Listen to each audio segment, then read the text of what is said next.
নমস্কার। অন্যান্য দিনের মতো আজকেও এলাম একটা বিশেষ বিষয়ে কথা বলবার জন্য, যেটা হচ্ছে তিনটে জিনিস নিয়ে আপনারা আজই সাবধান হয়ে যান। সেই তিনটে জিনিস আমি বলছি কি কি, বিশেষত সন্ধে বা রাত্রের দিকে। সেই তিনটে জিনিস হলো, এক নম্বর হচ্ছে ট্রাক্টর।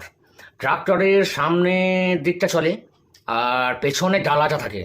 ট্রাক্টরের সামনেটা একরকম চলে ড্রাইভারের নির্দেশ মতো, কিন্তু ডালাটা ড্রাইভারের নির্দেশ মতো চলে না, ও তার নিজের খেয়াল খুশি মতো চলে। আবার কোনো কোনো সময় দেখেছি রাত্রেবেলায় কিছু কিছু ট্রাক্টরে একটা লাইট জ্বলে আসে।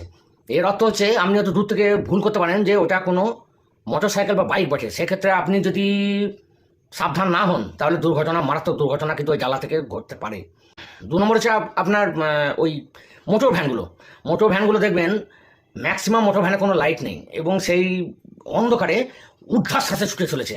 এমন এমন সময় হয়েছে যে হঠাৎ করে সামনে হয়তো দেখতে পেলেন আপনি গতিমান অবস্থায় আছেন, সে অবস্থা এবং কোনো লাইট ছাড়াই অন্ধকারে ঊর্ধ্বাস শ্বাসে ছুটে যাচ্ছে। আপনি সাবধান না হলে বিপদ একদম অবশ্যম্ভাবী। আর তিন নম্বর হচ্ছে যে এত অসংখ্য টোটো, সে আপনারা সবই জানেন, এত টোটো হয়েছে, কিন্তু টোটোদের সবচেয়ে বড় সমস্যা যেটা, যে টোটোগুলো নিজেরাই জানে না যে কখন কোন দিকে ওরা বাঁক নেবে। তাই আপনি যদি টোটোর পেছনে থাকেন, আপনি আইডিয়া করে নেবেন যে ও কোন দিকে বাঁক নিতে পারে। যদি আপনি বুঝতে না পারেন তাহলে আঘাত লাগতেই পারে, একবার আঘাত লাগার সম্ভাবনা 100%। পরবর্তী ক্ষেত্রে আরও অন্য কিছু নিয়ে আসবো। ধন্যবাদ।